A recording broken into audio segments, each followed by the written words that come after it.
Why mirrors and photographs tell different stories.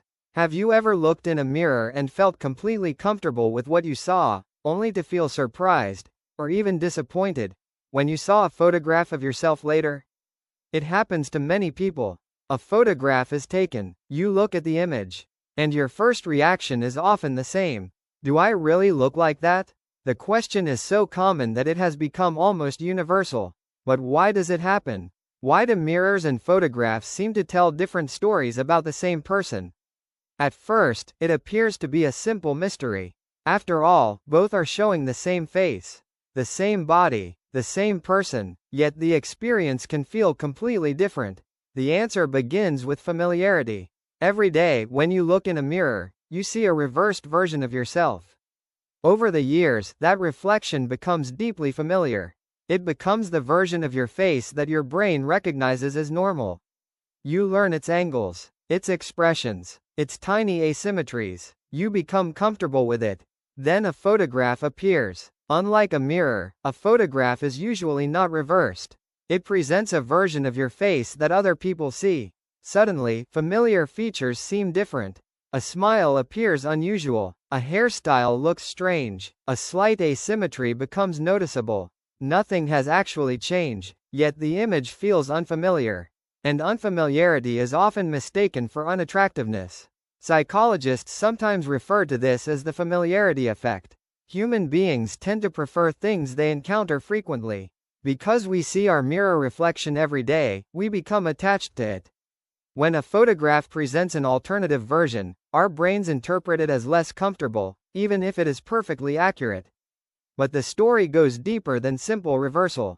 A mirror is dynamic. A photograph is frozen. When you look into a mirror, you are constantly moving. Your face changes from second to second. Your expressions shift naturally. You experience yourself as a living person. A photograph captures only a fraction of a second. One tiny moment chosen from thousands.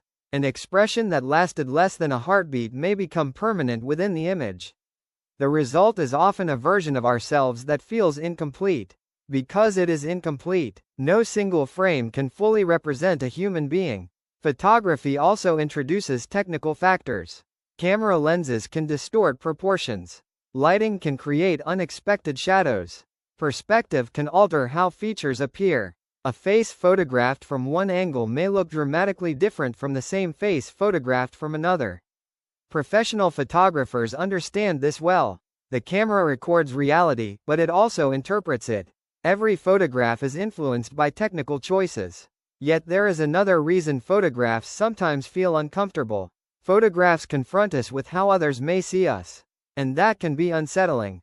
Most people spend far more time experiencing themselves from the inside than from the outside.